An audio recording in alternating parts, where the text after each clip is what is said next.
Welcome to the virtual Global Sabbath School. May the grace of God and the peace of Christ that transcends all understanding guard your hearts and your minds in Christ Jesus. As Seventh-day Adventists, we are blessed to have Sabbath School as the religious education institution for all ages. Sabbath School was designed to help members grow in spiritual understanding as they get into the Word of God daily. Sabbath School is about worshiping God through prayer and Bible study, developing authentic relationships and fellowship, and it is about being laser focused on mission. Sabbath School offers a time of growing together as a family of believers, unlike any other institution, whether we participate in person or online. Sabbath School is one of the most important institutions in the Seventh-day Adventist Church because it helps us to stay together as a family of believers. This is why Sabbath School is our disciple-making university. In Sabbath School, we learn to love God as we get into the Word of God daily. I am excited to introduce to you the panel that will be reviewing the Sabbath School lesson for today. Dr. Frank Hassel, Associate Director of the General Conference Biblical Research Institute, Dr. Michael Hassel, Director of the Institute of Archaeology, Professor of Near Eastern Studies and Archaeology at Southern Adventist University, and Clifford Goldstein, who serves in the General Conference as editor of the Adult Bible Study Guide. The topic for today's study is covenant law. Greetings, fellow believers. What a joy it is together in this virtual space from all parts of the world to worship together. Worship is an important component of Sabbath School.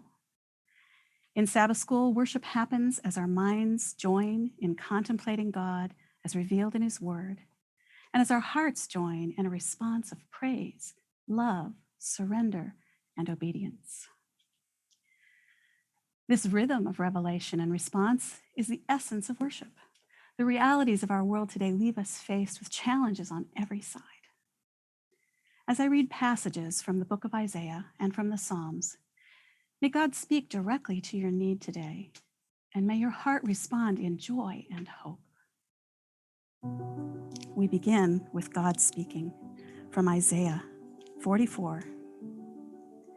This is what the Lord says, Israel's King and Redeemer, the Lord Almighty. I am the first and I am the last. Apart from me, there is no God. Do not tremble, do not be afraid. Did I not proclaim this and foretell it long ago?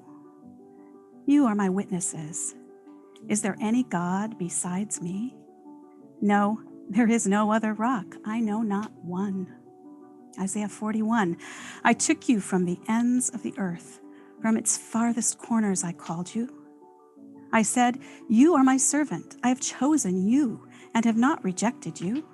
So do not fear, for I am with you. Do not be dismayed, for I am your God. I will strengthen you and help you. I will uphold you with my righteous right hand. And we respond from Psalm 103. Praise the Lord, my soul, all my inmost being, praise his holy name. Praise the Lord, my soul, and forget not all his benefits, who forgives all your sins and heals all your diseases, who redeems your life from the pit and crowns you with love and compassion, who satisfies your good desires with good things so that your youth is renewed like the eagles. For as high as the heavens are above the earth, so great is his love for those who fear him. As far as the east is from the west, so far has he removed our transgressions from us. Psalm 139. Where can I go from your spirit? Where can I flee from your presence? If I go up to the heavens, you are there. If I make my bed in the depths, you are there. If I rise on the wings of the dawn, if I settle on the far side of the sea, even there your hand will guide me. Your right hand will hold me fast. If I say, surely the darkness will hide me and the light become night around me, even the darkness will not be dark to you. The night will shine like the day, for darkness is as light to you. Psalm 46. God is our refuge and strength, an ever-present help in trouble. Therefore we will not fear, though the earth give way and the mountains fall into the heart of the sea, though its waters roar and foam and the mountains quake with their surging. There is a river whose streams make glad the city of God, the holy place where the Most High dwells. God is within her. She will not fall. The Lord Almighty is with us. The God of Jacob is our fortress. And then we let God have the last word. Psalm 46:10, he says, "Be still and know that I am God."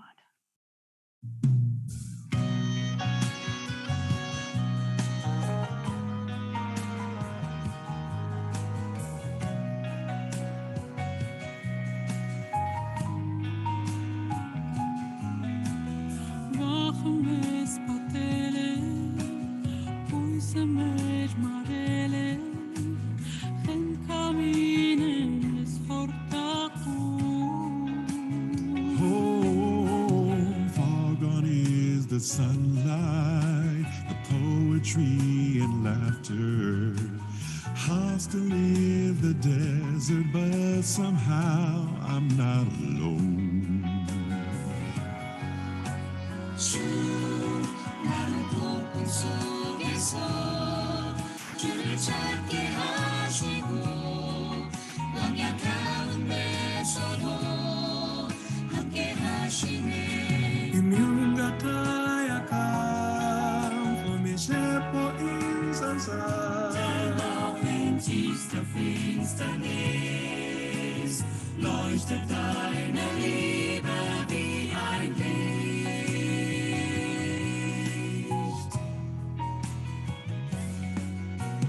Tudo é tão difícil, sobram os problemas, como uma tormenta sem fim. Me siento frágil al llegar la muerte. Eres del león del cuyo me hay cuidado tú. Oh, donde no más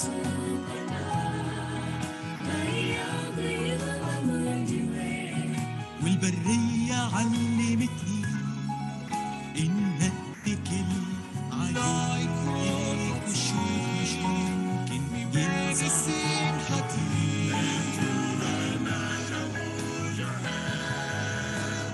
Knowing you will guide me to your La tormenta es fuerte cuando solo estoy.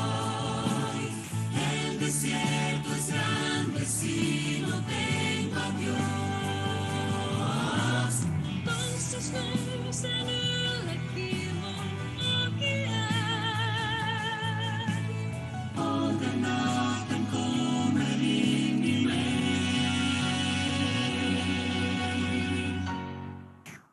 Lord, I have learned throughout the storm how to hide myself in you.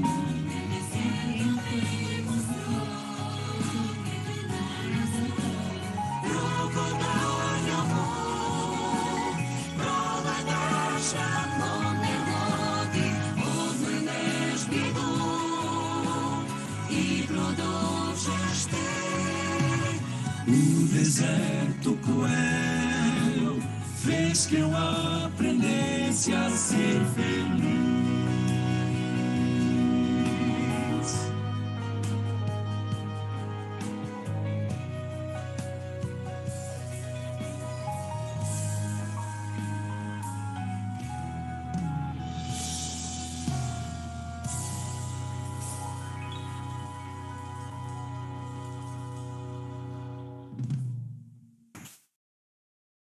Let's pray together.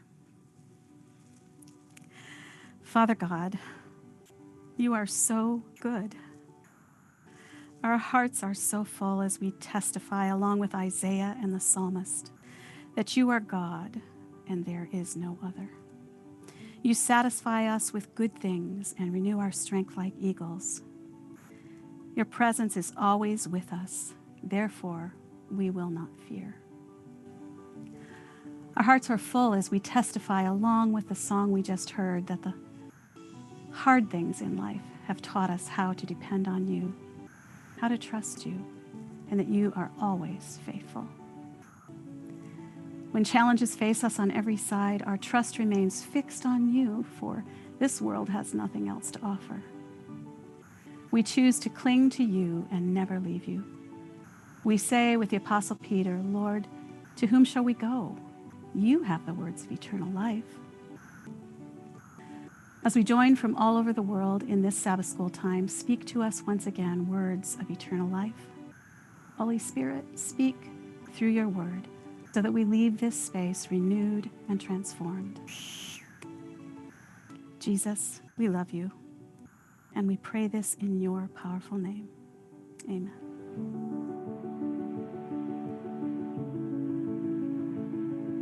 It was nearly 20 years ago when I visited the country of Chad. I flew from Washington to Paris, and I caught a direct Air France flight straight to Jamena. I went to many places in Chad, and I was quickly reminded of the vital importance of water. Half the country is desert, but water is precious everywhere.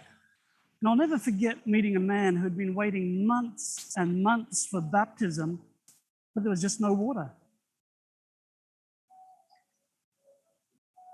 When I got to Chad, kind church members welcomed me like I was a long-lost family member. Everywhere they told me how happy they were that their world church hadn't forgotten them. I didn't know much about the country, but I did know it was poor.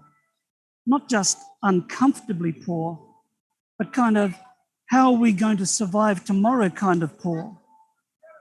More than 80% of the population existed below the poverty line, and life expectancy was less than 48 years. I think it's fair to say that 20 years ago, most Adventists living in America or Europe or Australia or wherever hadn't given a whole lot of thought to the country of Chad. In fact, even today, many of us would probably have trouble even locating it on a map. And yet, I found a mission office in the capital, Jamena. I found vibrant churches and companies. I found schools filled with beautiful children and even a small hospital. And there was a large group of dedicated, sacrificial global mission pioneers who were planting new groups of believers around the country. I found a church in Chad which, like the rest of the country, was desperately poor. But here's my point. The church was alive. It was active. It was witnessing. They had projects and programs. They were making a difference in their community. And how had that happened? Well, it was through the work of the Holy Spirit and through church members around the world who had faithfully given their tithes and mission offerings, not knowing where each dollar would necessarily end up. Thanks to the church's system of tithes and offerings, mission in Chad had been funded by church members around the world who knew nothing about mission in Chad. I got to thinking about the old expression, the squeaky wheel gets the grease. Roughly translated, it means that whoever makes the most noise, they're the ones who get the most funding. And sometimes in our church, it's the big wheel organizations with the most interesting pictures, the most compelling video, the most heart-touching stories that get the big donations. They get the grease, so to speak, the funding. And that's great insofar as it goes. But what do we do about those parts of the world or those people groups who can't or don't squeak, so to speak? What do we do? Just ignore them? The church's system of regular and systematic offerings what the stewardship ministries call promise, is just like a river. Every time we give our mission offerings, we're adding water to a life-giving river that flows through often parched lands, bringing life and hope. We're helping the church grow not only locally, but also in areas we may not have even heard of. We're helping missionaries we may never meet. We're building schools and clinics we'll probably never visit. We're helping plant churches we may never worship in, but we're bringing life to the church's mission. I don't know what every drop of water in this river does or where it goes, but I see the results and they're beautiful. Psalm 104 says, "He sends the springs into the valleys. They flow among the hills. They give drink to every beast of the field. The wild donkeys quench their thirst. By them, the birds of the heavens have their home. They sing among the branches." We have the privilege of helping church members see that their offerings are like a life-giving mission river flowing through often parched lands. This river makes it possible for missionaries to be placed all around the world. It helps the church's educational and medical and humanitarian ministries and so much more. The past few years, we've seen millions of people give their hearts to Jesus and join the Seventh-day Adventist Church. Thousands of new congregations have been started. How do we care for the nurture of these new believers? How do we provide resources and materials that they need? How do we provide ongoing pastoral care? Life-giving mission offerings given regularly and systematically help sustain and grow new work around the world. And that's what the church is all about.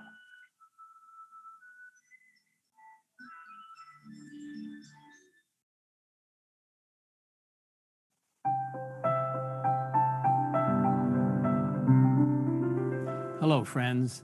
As I'm sure you're well aware, today we are living in amazing, uncertain times.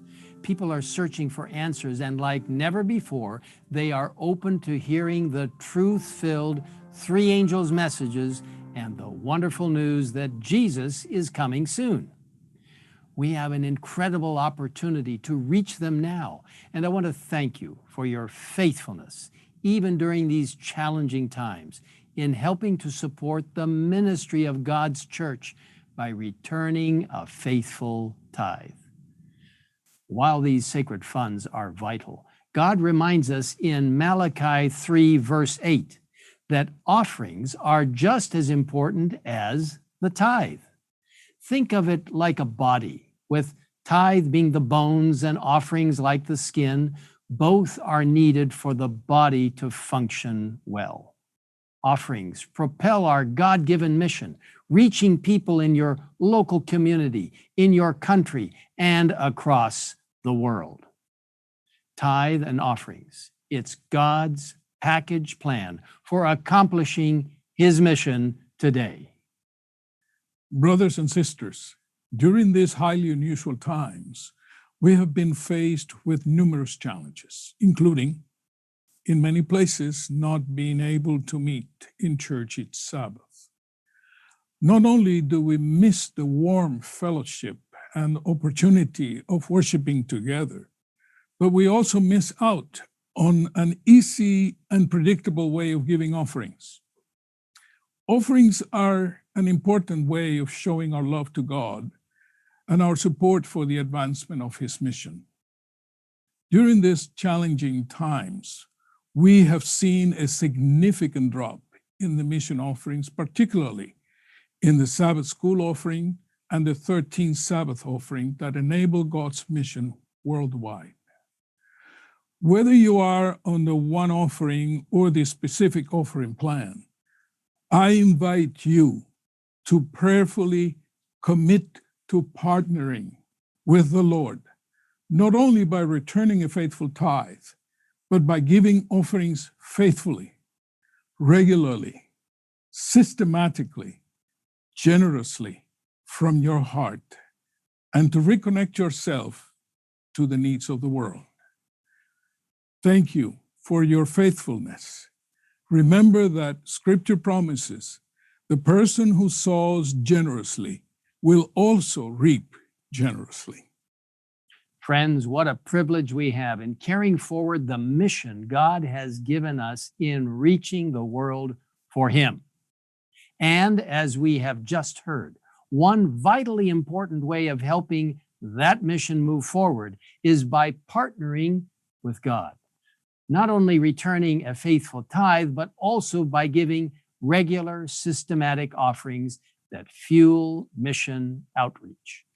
Whether you follow the one offering giving plan or an individualized offering approach, I encourage you to make a commitment to the Lord by systematically giving your offerings to the Lord. You can do this by visiting adventistgiving.org or through your local church or conference office. May God bless you as you give your offerings to Him from a grateful and generous heart.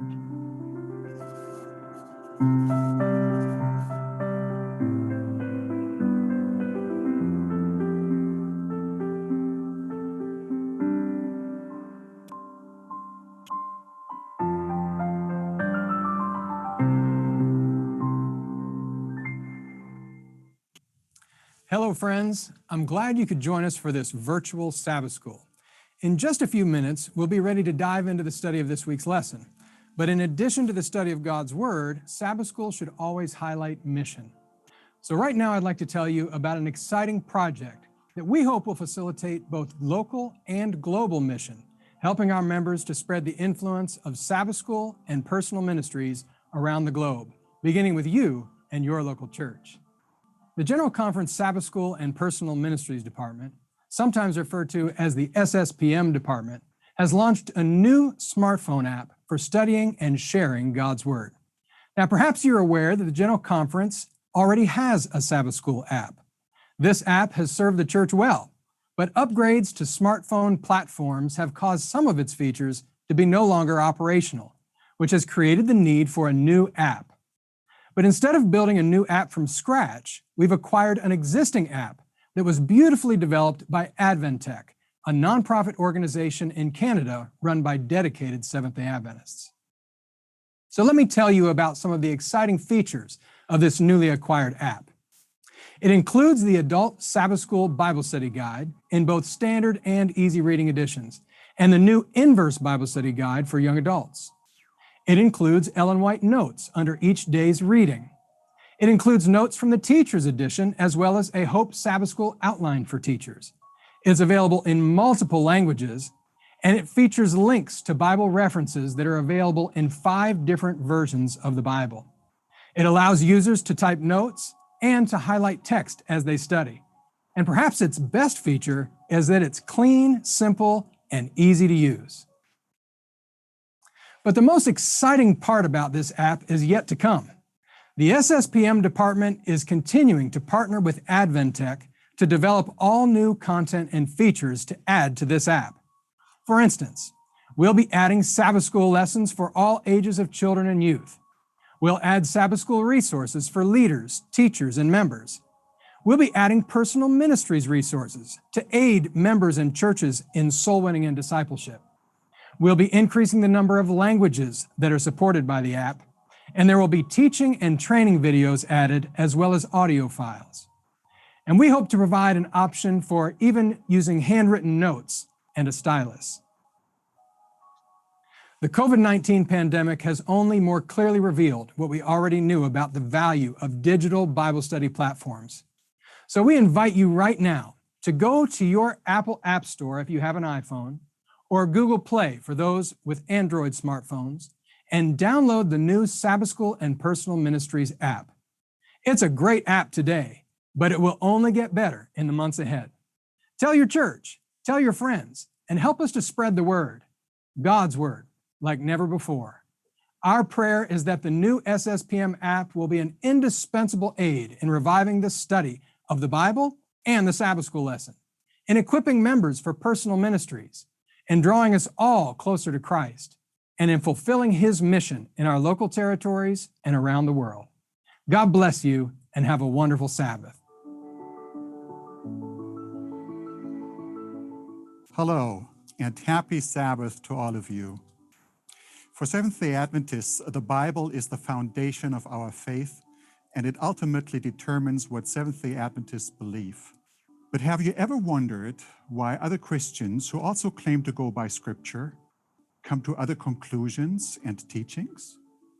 And why do even we Seventh-day Adventists sometimes come up with vastly different interpretations? At the 2015 General Conference session in San Antonio, Texas, a request was made from the floor to study what Adventist hermeneutics is all about. Representatives from around the world voted in response to the motion on the floor to refer to the steering committee the idea of developing a specific hermeneutic for the world church. The next day, the result of the steering committee's deliberations was presented and accepted. They saw value in the request and agreed to work with the Biblical Research Institute to address the issue. This book, Biblical Hermeneutics, an Adventist Approach, is a direct response to this request. It explores biblical hermeneutics from a Seventh-day Adventist perspective.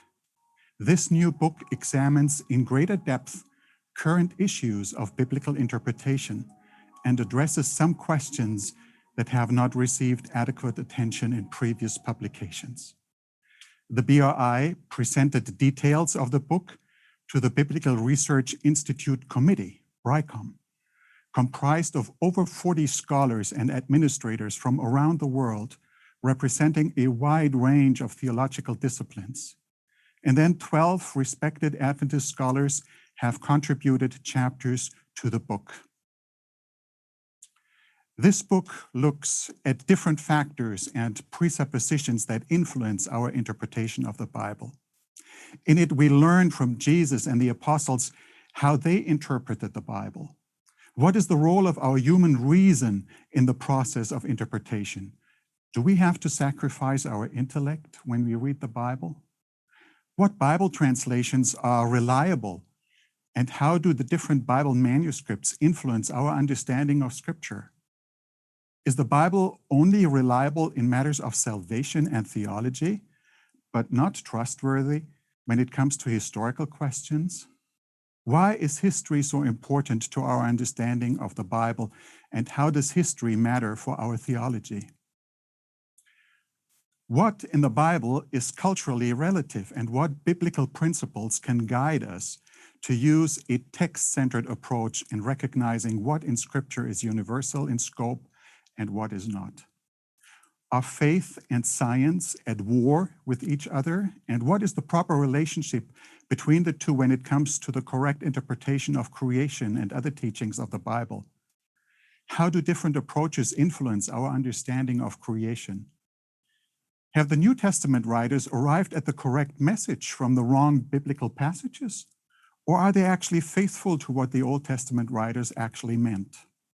What do we need to take into consideration when we correctly want to interpret the end-time prophecies of the books of Daniel and Revelation? And what about the conditional prophecies in the Bible that pertain to Israel? What is the role of Ellen White and her authority when it comes to the interpretation of Scripture? And what can we learn from our Adventist pioneers? How should we relate to some more recent methods of interpretation that have been proposed in biblical scholarship during the last 50 years or so, that focus more on the canonical text of Scripture and its literary structures? Or what about some postmodern approaches to the biblical text, where it is no longer the text of Scripture that determines its meaning, but it is the reader in front of the text who creates a surplus of new meanings? Or what about a Christological interpretation of the Bible, where Jesus Christ becomes the hermeneutical key to determine its meaning and even to criticize the Bible? These are just some of the issues that are dealt with in this book. The BRI has produced 14 interesting videos with all the authors of the different chapters that introduce these fascinating and crucial topics. This book and the videos will stimulate your thinking and help you to interpret the Bible appropriately. So why don't you invite a friend or your church members to study this vital subject together with you, lesson by lesson, one chapter at a time. May God richly bless you and guide you as you explore how to interpret Scripture faithfully and with discernment.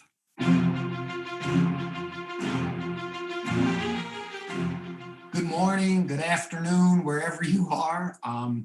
My name is Clifford Goldstein. I am the editor of the Adult Bible Study Guide, sometimes known still as the Quarterly. And I think this might be a first, a virtual camp meeting for the World Church. And so it's kind of exciting to be here. And I have here today for Sabbath school, maybe we're doing obviously it's a virtual Sabbath school. And I have here two eminent theologians in the church, though I tend to call them the Hassel boys. It's Michael Hassel, who teaches at Southern Adventist University, archaeology, and is author of numerous books. And we have his cousin, Frank Hassel, he's on loan to us at the GC from Austria, Bogenhofen, and he's in the Biblical Research Institute.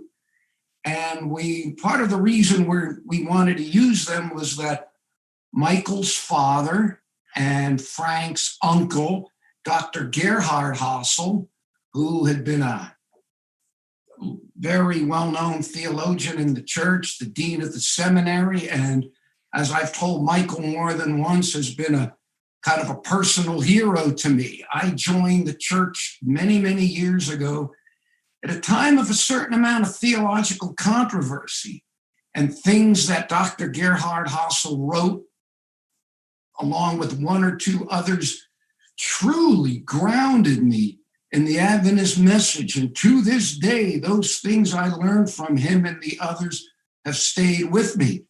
And so I'm very appreciative of that. And we have them here today on the topic. As you know, we've been studying the covenant.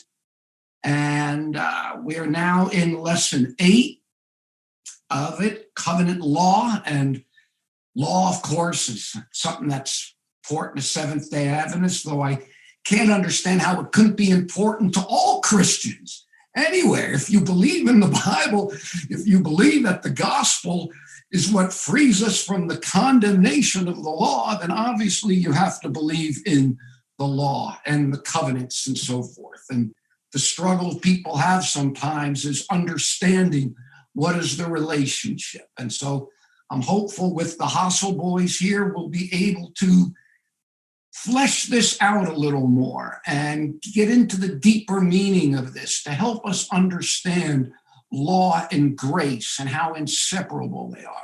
Well, enough from me. And I'd like to start out with one question for you. Another good reason we have them together is a couple of years ago, they did a Sabbath school quarterly for us on how to interpret Scripture. Very good. I remember very solid Adventist theology, and I appreciate that. And I just asked a simple question.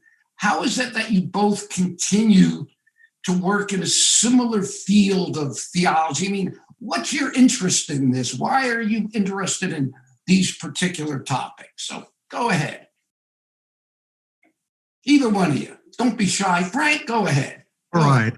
Well, that's a good question, Cliff. And I think for me, it's just the love for God's word, for the Bible. It is fascinating to me.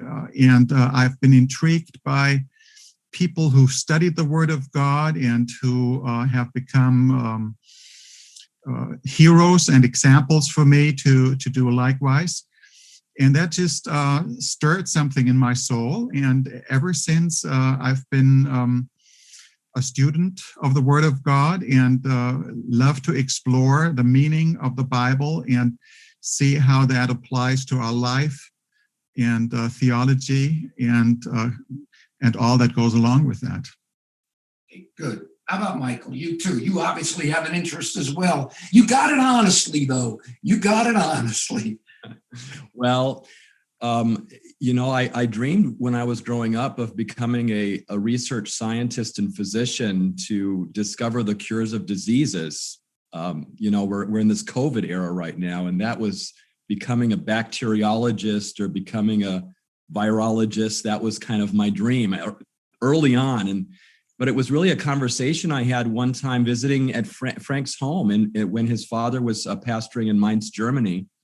During the summer, our family was there, and at Sabbath school time, between Sabbath school and church, our grandfather and I went for a little walk around the church, and he said something that I'd never thought of before. When I explained to him and he asked what I wanted to do in my life, he said something that changed my perspective radically.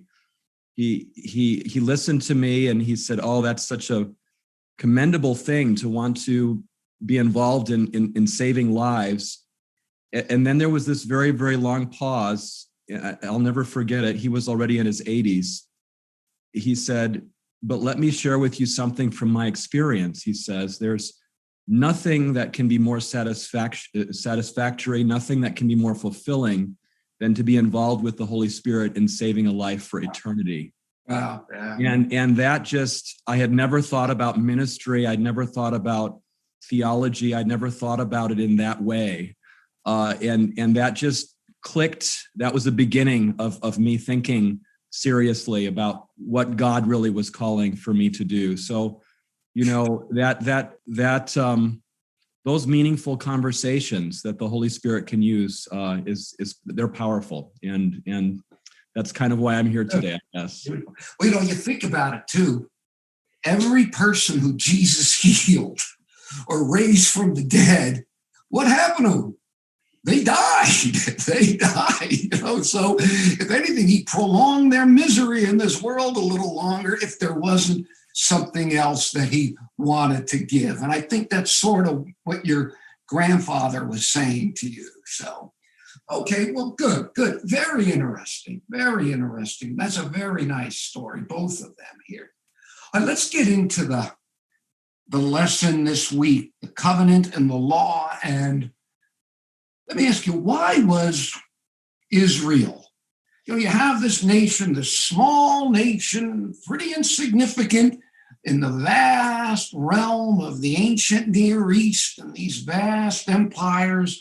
Why was Israel, of all people, elected to have this sacred task? I mean, I've always been amazed when I started to understand the theology of Israel in contrast to the pagan nations around them, and some of the just no idolatry alone must have been a radical change. So why did God choose them?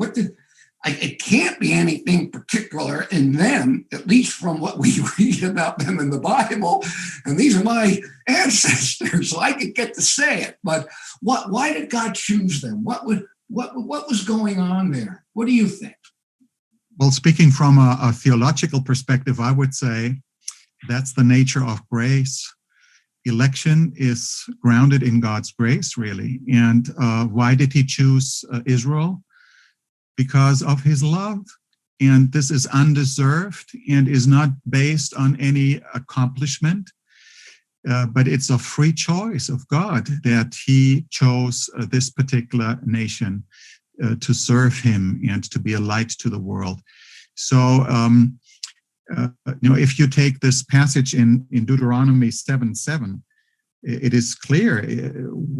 God says, "It was not because you were more in number than any other people that the Lord set his love on you and chose you, for you were the fewest of all people." So it's not because they were the most magnificent builders or creators in science or impressive researchers or cultural accomplishments or large numbers or anything like that. He chose them because he loved them. And it's interesting that for me sets a pattern in the Bible. It's the least and the fewest and the smallest that he takes pleasure in to select and do marvelous things that are far greater than what we can imagine. Let me ask you a quick question, though, only because I am writing something about this right now.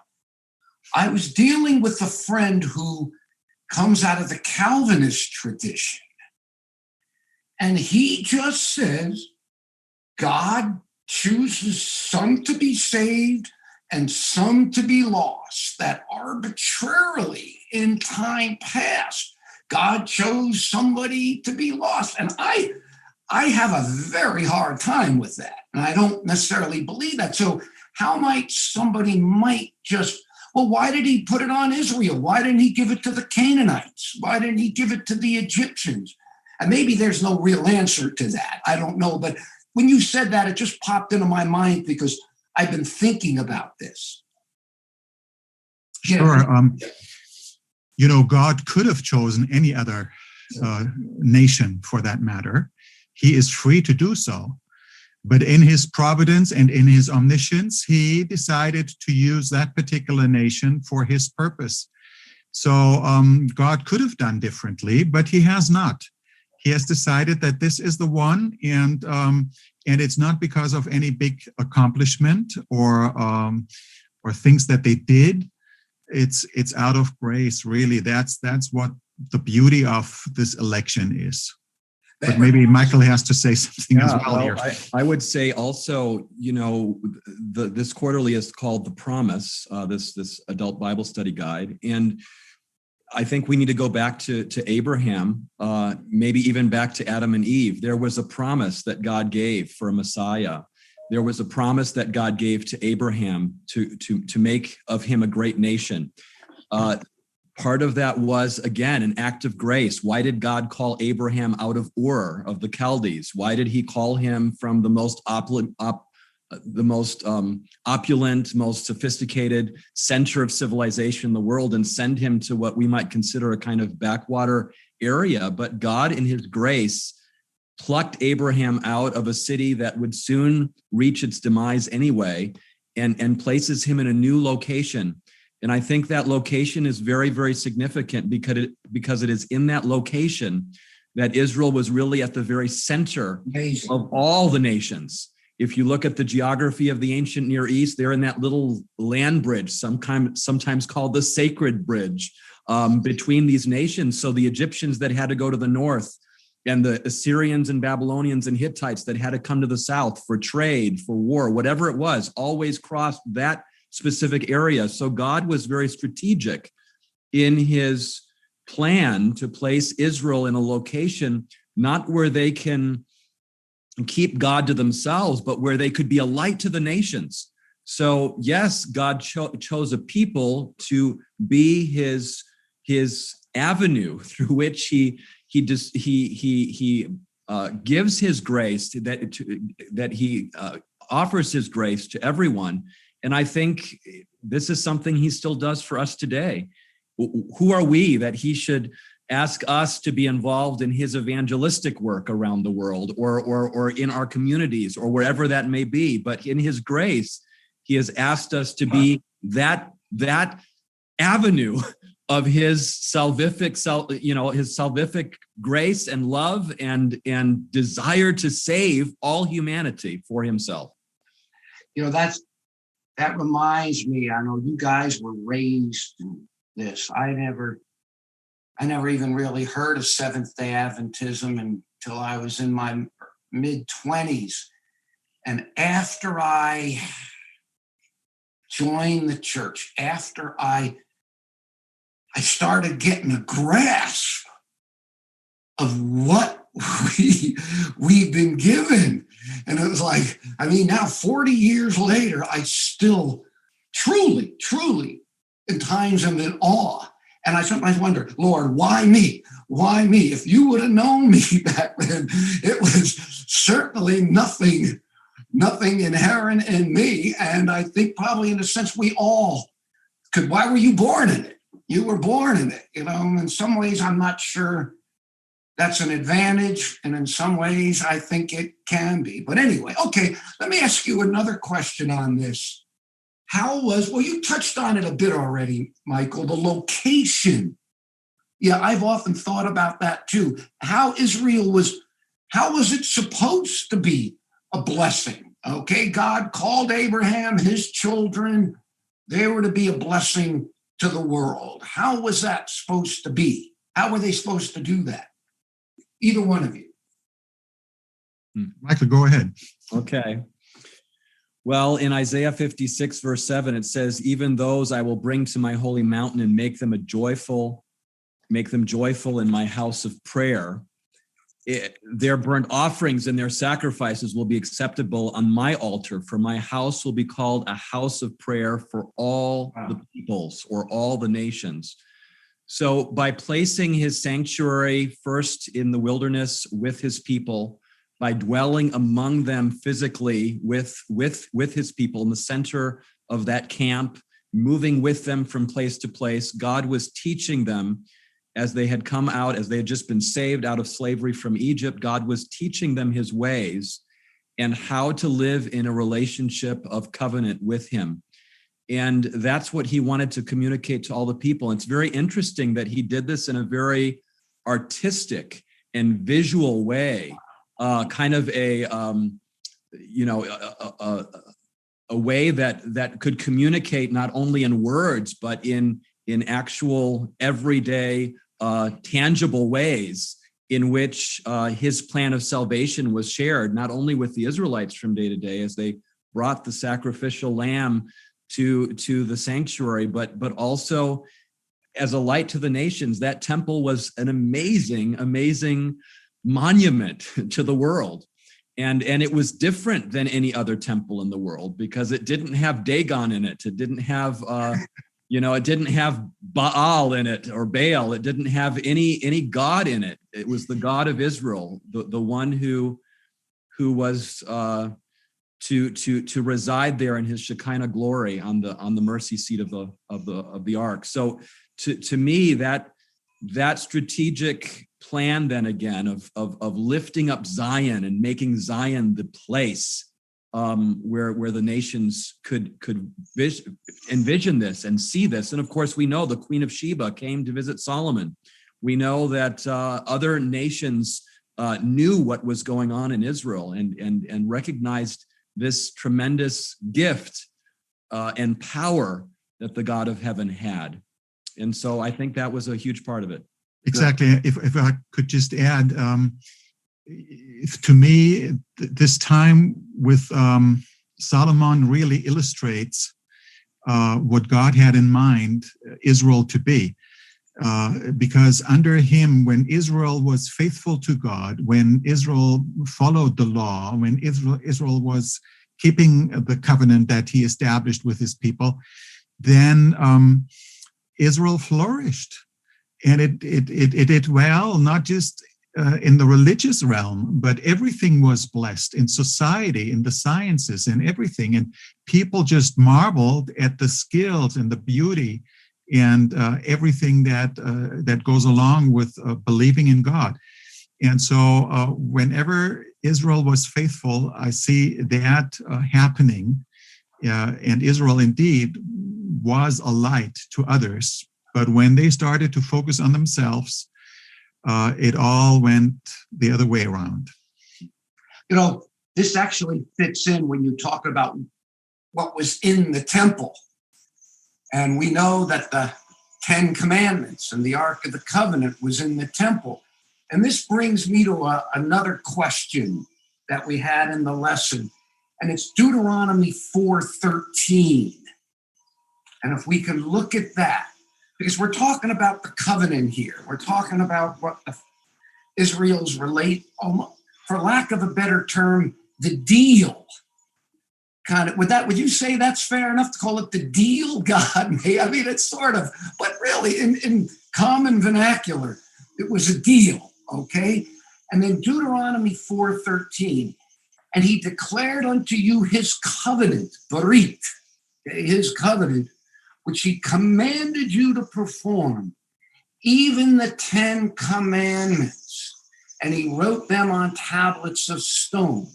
Okay, we love to say, and we agree, and it's a covenant of grace. Okay, I think if anything I've learned after being a believer 40 years, if salvation isn't by grace, at least for me. Now, maybe Frank, well, I don't know, not you, Frank, maybe you, Michael. I know Frank too well. No, I'm just kidding you.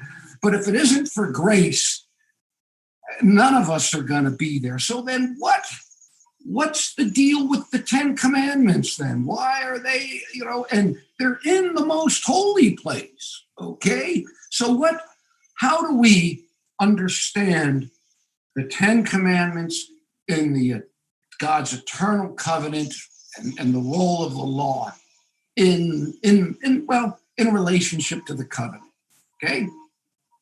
Well, it's very important to realize that the way the Ten Commandments, I believe, were around, they're the transcript of God's characters. They're the basis of his government. So they were around before Sinai. We know the Sabbath, of course, was instituted at creation. But what God does in presenting the commandments at Sinai to Israel, he sets it in a setting of grace and salvation very clearly from the very beginning. When God says at the beginning, we often think of these commandments, as the do nots, or don't do this, don't do this, don't do this. But I think if you look at the grammar and the Hebrew there, you can translate it also a little bit different. He says, you could translate it this way, because I am the Lord who brought you out of the land of Egypt. There is the salvation act. There is the grace act right there. There is the act to do something for an enslaved people that perhaps they didn't deserve, So here, God brings them out of the land of Egypt. He reminds them of that in the preamble to the commandments right at the beginning of Exodus chapter 20. And it could be translated, because I am the Lord God who brought you out of the land of Egypt. Then you could translate it this way: you will have no other gods before me. In other words, we often say, thou shalt not. That's the King James translation, which is correct. But the shalt, which we don't use very often, could simply be, you will not. And why will they not? Because of what God did for them. So the commandments and keeping the commandments is a response to the grace of God and what he has done for them. And that is true for all of us, because who are we without the grace of God and what he has done for us? We respond in worship. We respond in adoration and thankfulness for what God has done. When you mentioned the original Hebrew, it made me think of Deuteronomy 10:13. And it says, keep the commandments and statutes which I command for you, Hayom, today, L'tov lach. So tell us, Frank, man, what does L'tov lach mean? Well, it's the good. The tov is the good. For your good. And is it singular or plural? I always found it fascinating. L'tov lach. Singular. He's speaking to each individual Israelite personally, for your personal good. And I always thought that was he gives it to us for our good, which is what you were saying. Go ahead, Frank, you were going to say something. No, I think what Michael pointed out, and you as well, is so important to remember. And we often forget this, because the setting really of the 10 Commandments is in the setting of salvation. After he has saved them from slavery, after he has saved them from the land of sin, after he had set them free. And what did they do to experience that? Basically nothing. It was an act of God, his grace, the powerful signs and the miracles that he performed in Israel to set his people free. And then he delivered them. He led them through the Red Sea and through something that is humanly speaking impossible. And they experienced that he is more mighty and powerful than the enemies. And now they are a free people. They have experienced salvation. And now he gives them his commandments. He says, now stay free and stay as my people. I have done this for you. Now, these are the commandments. So the commandments really, and this is very important, the commandments are not our way to salvation. They are the way of those who have been saved. Amen. And they express not something that we perform in order to get grace, but they are received in grace. And the commandments really are, if I may use that illustration, they are the shoes in which our love is expressed towards God. So if we love God, walk in these shoes, he says, walk in these commandments. This is what I have given you. And if you do that, you will flourish. You will succeed. You will be blessed because this is the best for you. And this is important for us because if we have not experienced the joy of his salvation, you will never, ever be able to really appreciate the beauty of his commandments. Because the commandments then will be something that you have to perform in order to get saved. And whenever you have that pressure, it's devastating. It's never joyful. It's never a blessing, really. And so to keep that context straight, I think is so important to understand the beauty of the commandments and the blessing that God gives with them. And they are entirely situated in his gracious acts. That reminds me, I went years ago to my 30th high school reunion. That was a while back, Miami Beach Senior High. I went to my 30-year reunion and I left kind of depressed. And I remember walking out of this hotel in Miami Beach where we met.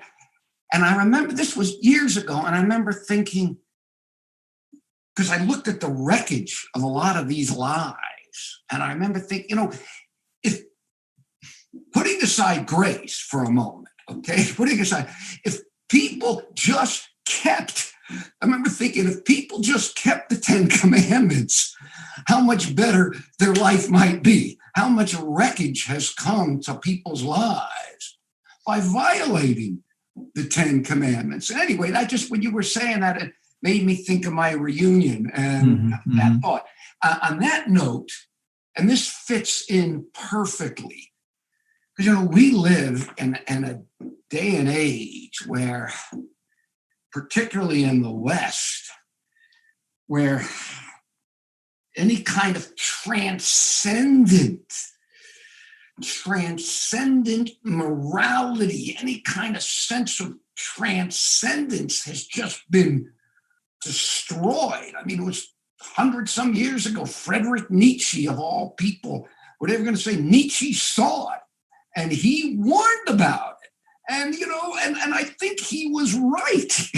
He was right. And we are living with this. What are you, a man? Are you a woman? Are you what you think you are today? And sexual mores and just seems like everything is up in the air like this. And I can't think this is going to turn out good. Okay. And so this whole idea, well, you have your truth, I have my truth, and so on. Where do you guys see the function of God's law in something like this? Even putting aside grace and so on, just in basic questions of how we live today. There's a great saying that the Amish have, that fences make good neighbors. Yeah. Oh, yeah. And, you might have experienced some of those kinds of issues sometimes. We have great neighbors, but, if you have a vegetable garden and all of a sudden your turnips disappear because your neighbors help themselves without you, or they come and use your tools and you never see your tool, there's all kinds of stories that can go along with that. But the 10 Commandments really have been given to us to be great neighbors with one another. They're required because we need structure. We need structure, and we need a situation in our lives where we have boundaries. Boundaries are healthy, actually. Children that grow up without boundaries are often a threat to society later on. And so boundaries are extremely important. And God knows, as our creator God, what those boundaries are and what is going to make us the happiest. So when we talk about, moral absolutes or absolute uncertainty in our world today, we are seeing the results in our societies today of 80 years or more of the inculcation of this idea, this postmodern mantra. It's the journey that matters, not the destination. But in the Bible, it's all about the destination. The journey matters because it's all about the destination. God has a destination in mind. If we no longer know what that destination is, we're going to be lost in a world of moral plurality and relativism and all of that. But God has a destination for us. He had a destination for Israel when he brought them out of Egypt. He has a destination for us to the promised land. And he is the one that has set that destination, and he knows what is going to bring us safely to that destination within his covenant promises, within his covenant boundaries, within the things that he knows are going to make us happiest. And so I think, yes, you see in the world around us the results of what has been going on for millennia now, and the gift that God has given us in providing boundaries that give us that give us his will and give us the ability to reflect his character in our lives as well. And if I may just add a little additional thought, when God has given us the 10 Commandments, he has given us really something objective, something real that we can look at and follow, and that gives guidance to our lives. I have just recently come across a new word for me, and that new word is the word truthiness. And it's an English word, and that word truthiness is charming. It has the word truthfulness in it, but actually it refers to something that is only seemingly truthful, that one wishes to be true, but not because of any supporting evidence or facts, but just because I feel it could be true, or because I desire that it is true. And this is what many people today think. It's a sweet-sounding word. It has the ring of truth to it, but actually it's rather charmingly deceptive and very subjective. And the 10 Commandments really are an antidote to that. They give us something that is there throughout the ages, something that God has given, something that is objective, something that you can rely on, something that is not just your feeling of what you desire to do. It is more substantive. And I think that is the beauty of the 10 Commandments for us, and even in our society, because we are so challenged nowadays in this post-truth era that we live in, where we have fake facts and alternative facts, as they are called, and fake truth, and all kinds of conspiracy theories and so forth. So we need something to look to that we can abide by and that is reliable. And I think the 10 Commandments are just unsurpassed in that regard. And as long as people understand, as I like what you said, Frank, it's not getting you to salvation. It's where you go after you have it. And, yes. And what you said, Michael, about them the journey, it made me think of a line of a poem by an American poet named Sylvia Plath, who ended up committing suicide at like 32 years old. Her kids were in another room and she stuck her head in a kitchen oven and gassed herself. But she said, had this line that really moved me. She said, I simply cannot see where there is to get to. Mm-hmm. And like, wow, just talk about aimlessness, just talk about a lack of transcendence in this poor woman's life. And that's pretty bad. I simply cannot see where there is to get to. Well, I don't know what we are time-wise. I think we have time for another question. Well, if I can add any one more thing on this postmodern stuff, go ahead. Yeah. I want to add one thing actually to the permanence of this. And I know we have emphasized this as Adventists over the years, but as an archaeologist, when I excavate in the Middle East and have excavated in a number of different countries, one of the things that is kind of the people often ask me, if you could find anything, what would you want to find more than anything else? And I think for the archaeologist, one of the things that we love to find are inscriptions. We love to find written documents that tell us a little bit about what the people were thinking. Because honestly, everything else is pretty much guesswork unless you have that, right? You can uncover the buildings, you can uncover all the data, that millions of bits of data.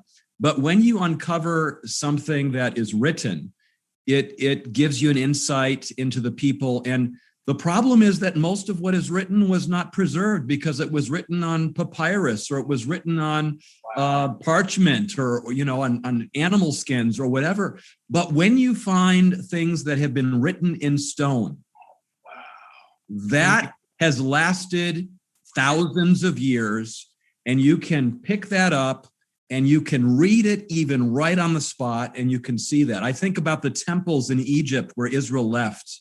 I mean, they have left on the monuments of Egypt, on the Karnak temple, on the Medinet Habu temple, all these temples in Egypt. They have left not only their artwork to express what they believed about their pluralistic worldview, their polytheistic gods, and their very spiritualistic worldview, but we're able to read actually what they believed and what they understood truth to be at that time.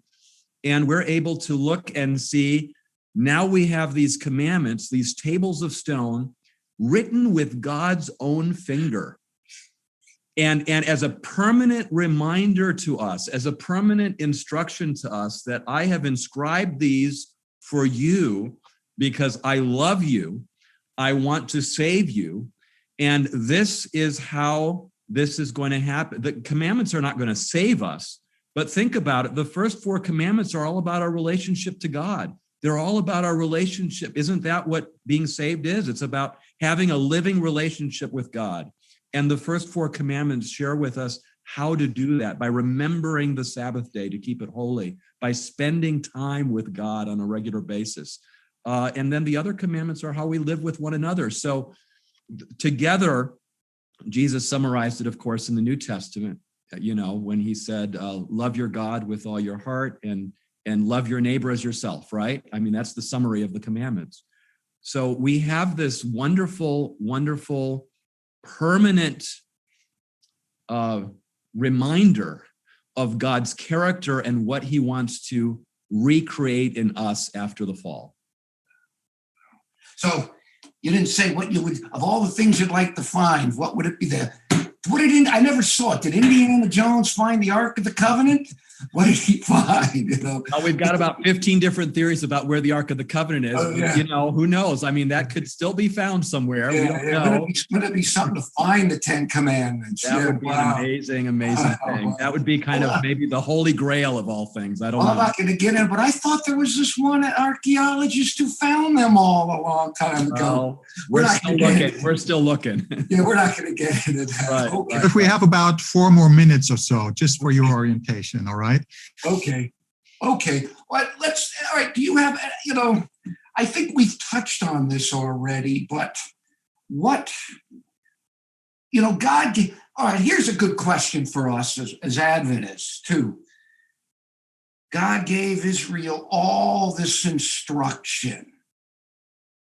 Now we know that all of this is not for us today.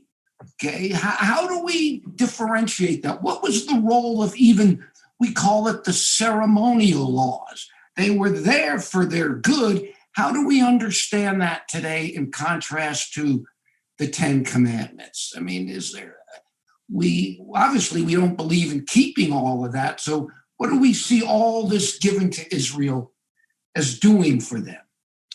Well, following in the book of Exodus, following the Ten Commandments, you have the so-called Book of the Covenant, which really goes into further detail on how those commandments could be applied in ancient Israel's life.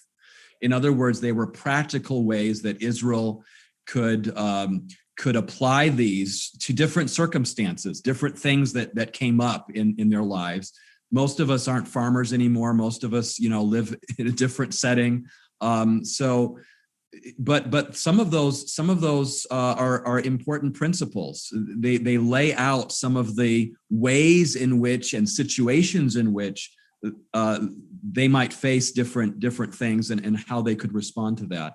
And then, of course, there were the ceremonial laws as well that we find in Leviticus and other places. And some of those ceremonial laws were important to establish a nation that would be a holy nation set apart for God to carry on this message. I mean, you have to imagine these people were enslaved in Egypt. We don't know how many years. The Bible doesn't tell us exactly.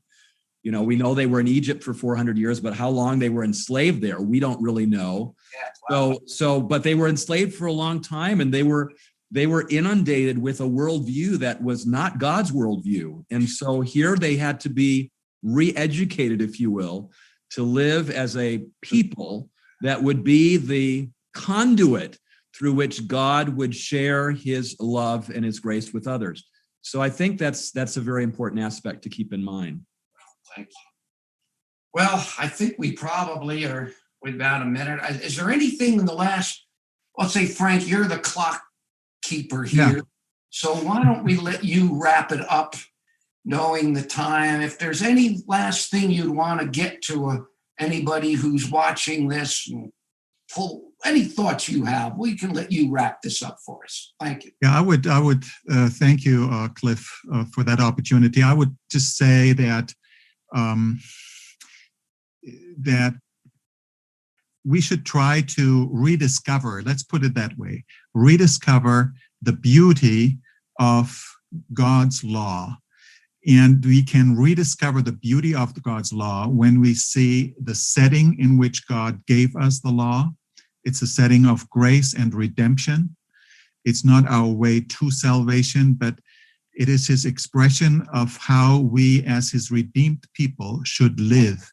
Love that. And when we do that, I think we can see something that the psalmist describes in Psalm 119, where he talks about the beauty of the law and expounds on the beauty of the law.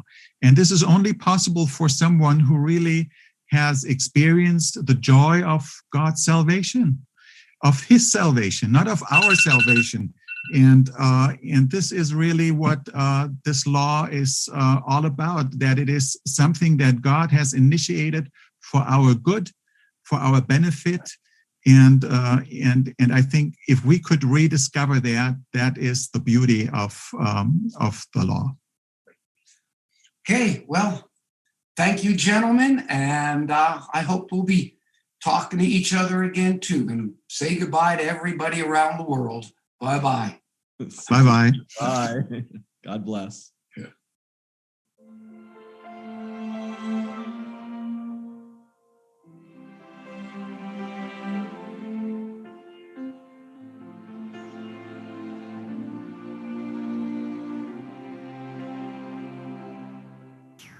You've written what you want for me in stone.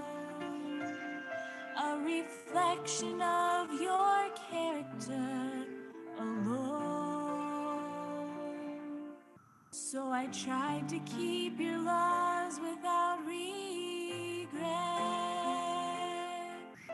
but I'm easily distracted and forget. So write them on my heart, seal them in my mind. The beauty of your law and grace combined remind me just how lovely your commandments are, and write them on the tablets of my heart.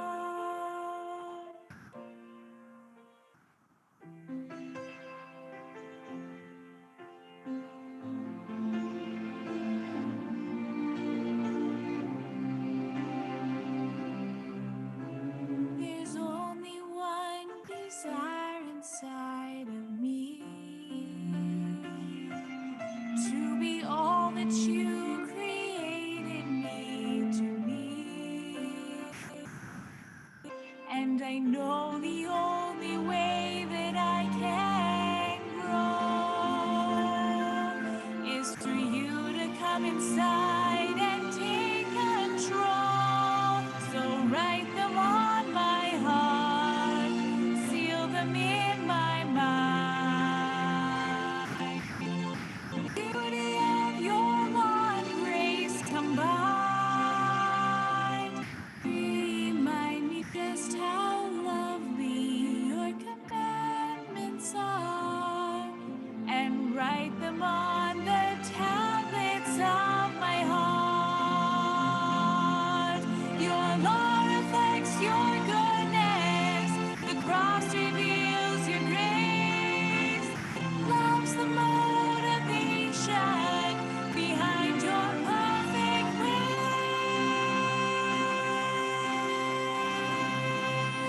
So write them on my heart, seal them in my mind.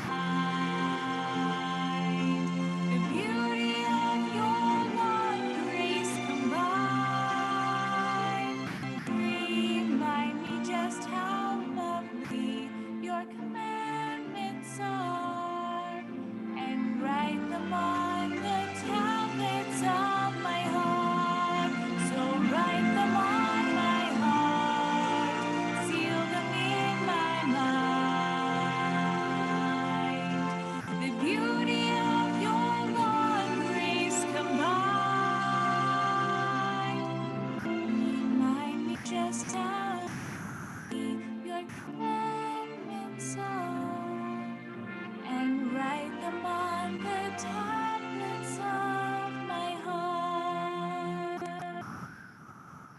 Remind me just how lovely your commandments are, and write them on the tablets of my heart.